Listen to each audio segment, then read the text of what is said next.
રાજકોટના લક્ષ્મીનગરમાં રોડના કામમાં ભ્રષ્ટાચારના આરોપ લાગ્યા છે। હાલમાં જ બનેલા રસ્તાની કામગીરીમાં ભ્રષ્ટાચારના આરોપ। લક્ષ્મીનગરમાં રોડની કપચી આંગળીના ટેરવે ઉખડતી હોય તેવો આરોપ લગાવવામાં આવ્યો છે। માત્ર 4 દિવસ પહેલા બનેલા આ રોડ પર કપચી ઉખડતી હોવાનો સ્થાનિકોનો દાવો છે। 4 દિવસ પહેલા જ બનેલો છે આ રોડ। નવો બનેલો રોડ માંડ ચોમાસું કાઢશે તેવું પણ સ્થાનિકો કહી રહ્યા છે। રાજકોટ મનપા જુએ આ રોડના કામમાં કેવો ભ્રષ્ટાચાર થાય છે। કામ તો જરાય સારું નથી, રફ કામ છે, બધું બેકોડ એમ કઈ નતો। આમ કાંઈ વ્યવસ્થિત ને ઝીણી કપચી એ લોકો નાખવા આવ્યા નથી। ઉપર જે ડામર ઉપર ઝીણી કપચી નાખવી જોઈએ ને એ કપચી નાખવા આવ્યા નથી અને મોટા મોટા પાણા નાખી ગયા, એટલે હાલવામાં જેટલી તકલીફ પડે છે। કામ હકીકતમાં કામ તો સારું થવું જોઈએ, પણ આ લોકો કરે છે એવું ઝડપથી બધું કામ કરી નાખે, ઝડપમાં કઈ ન થાય। હા ચોક્કસ સુધી આ વરસાદ માંડ જાય, ચોમાસું માંડ જાય। હા કટકે એક રોડ કરે, એક અડધો કરે ને અડધો બાકી રાખે। ચોમાસામાં તો ફૂલ તકલીફ પડે છે, ખાડા એવડા થઈ ગયા છે, ખાડામાં પાણી એટલું ભરાય છે અને વાહન હાલવામાં, છોકરાઓને રમવામાં બધાયમાં એટલી તકલીફ પડે છે।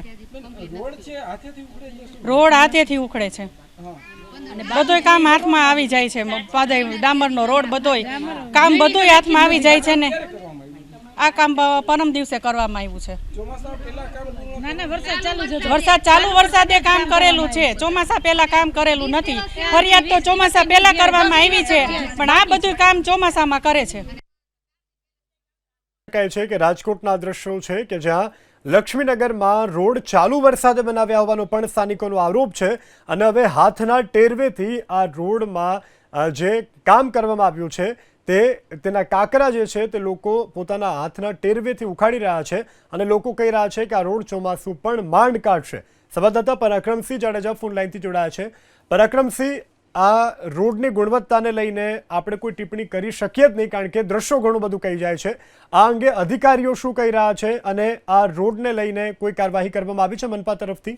રોડ જે વોર્ડ નંબર 7 અને 8 નો હોવાની હકીકત લક્ષ્મીનગર જે વિસ્તાર છે રાજકોટના વોર્ડ નંબર 7 નો અમુક ભાગ અને વોર્ડ નંબર 8 નો અમુક ભાગ છે। લોટ પાણીને લાકડા જે કહેવત છે એ પ્રમાણેના દ્રશ્યો અત્યારે સામે આવી રહ્યા છે અને દ્રશ્યોમાં જોઈ શકાય છે કે કાંકરા અલગ પડતા હોય તે પ્રમાણે મહિલાઓની અંદર પણ ભારોભાર રોષ જોવા મળી રહ્યો છે। કઈ રીતે રોડ બનાવ્યો છે તે સૌથી મોટો પ્રશ્ન છે। આમાં ડામર ગોતવા જાય તો ડામર મળે એવી કોઈ સ્થિતિ નથી અને એ પ્રમાણેના દ્રશ્યો અત્યારે સામે આવી રહ્યા છે। કોન્ટ્રાક્ટરો સાથે અધિકારીઓનું સેટિંગ હોય તે પ્રમાણેનું સીધા આ દ્રશ્યો પરથી કોઈ પુરાવાની જરૂર નથી, આ દ્રશ્યો પરથી જોઈ શકાય છે અને રાજકોટ મહાનગરપાલિકાના શાસકોએ ગંભીરતાપૂર્વક આ બાબતે વિચારવાની જરૂરિયાત છે। જે એન્જિનિયરો છે અને જે કોઈ જવાબદાર છે તેમની સામે કાર્યવાહી થવી જોઈએ। સ્થાનિક જે લોકો છે તેની અંદર પણ રોષ જોવા મળી રહ્યો છે। આ જાગૃત લોકો છે તે હાથમાં કાંકરા લઈ અને મહિલાઓ દેખાડી રહ્યા છે। સામાન્ય રીતે ઓછી જે ગુણવત્તામાં અથવા તો ઓછા પ્રમાણમાં જે ડામરનો ઉપયોગ કર્યો હોય તે પ્રમાણેના જે દ્રશ્યો અત્યારે સામે આવી રહ્યા છે અને રાજકોટની અંદર વારંવાર આ પહેલા પણ અનેક વખત આવા દ્રશ્યો સામે આવ્યા હતા। આખું એક ડિવાઈડર જે ઉખેડી અને જે બહાર ગયું હોય તે પ્રમાણેના દ્રશ્યો પણ થોડા દિવસ પહેલા સામે આવ્યા હતા અને જોઈ શકાય છે કે રાજકોટના લક્ષ્મીનગર વિસ્તારનો અત્યારે જે વિડીયો વાયરલ થયો છે। જી પરાક્રમસિંહ, સમગ્ર જાણકારી બદલ આભાર। દ્રશ્યોમાં જોઈ શકાય છે કે આંગળીના ટેરવે આ રોડ રસ્તાના જે કાંકરા છે તે ઉખડી રહ્યા છે। રાજકોટ શહેર કોંગ્રેસ પ્રમુખ રાજદીપસિંહ જાડેજા આપણી સાથે ફોન લાઈનથી જોડાયા છે।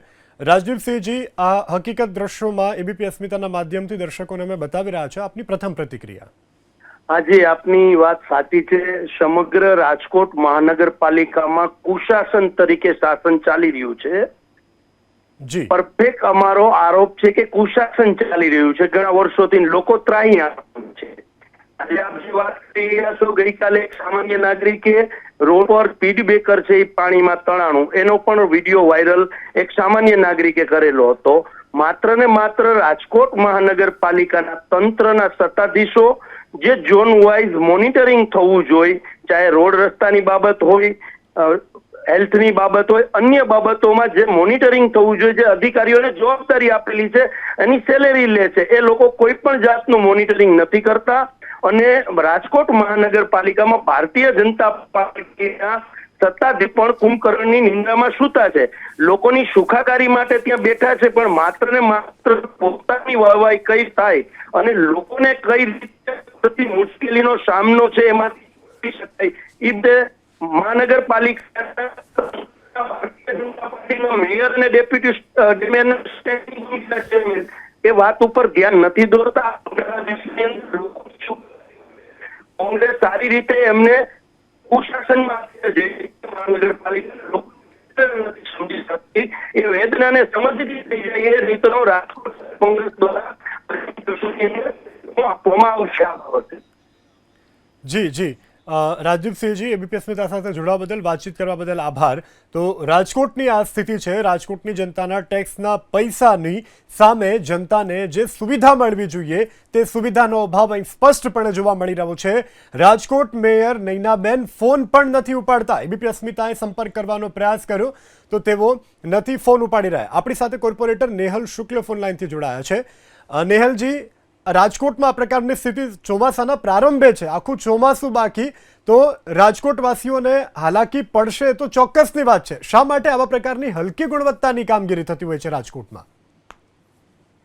એટલે ગુણવત્તા હલકી કે ભારે એ વાત કરતાંય ગઈકાલે જે ન્યૂઝ બહાર આવ્યા અને પછી એન્જિનિયરો સાથે જે વાત થઈને એમનો ખુલાસો માંગ્યો ત્યારે એમણે એવું કીધું કે ભાઈ સિમેન્ટ કોન્ક્રીટ સાથે મટીરિયલનું બોન્ડિંગ નથી થયું, માટે આ ઘટના બની છે. પણ આપની વાત સાચી છે કે ચોમાસાના પ્રારંભે જ આ પ્રમાણેની પરિસ્થિતિ હોય છે તો લોકોને ખૂબ હાલાકી ભોગવવી પડતી હોય છે અને આ પરિસ્થિતિનો ઉકેલ પણ કોર્પોરેશનના તંત્રએ પોતાની જાતે લઈને જ આવવો પડશે. જી બિલકુલ. નેહલજી, એબીપી અસ્મિતા સાથે જોડાવા બદલ, વાતચીત કરવા બદલ આભાર. તો આ પ્રકારની સ્થિતિ અત્યારે રાજકોટમાં છે. મેયરનો સંપર્ક કરવાનો એબીપી અસ્મિતા પ્રયાસ કરી રહ્યું છે તો બેન ફોન નથી ઉપાડી રહ્યા. જે પણ અધિકારીઓ જવાબદાર છે તે અધિકારીઓએ આ ઘટનાની ગંભીરતાથી નોંધ લેવી જોઈએ.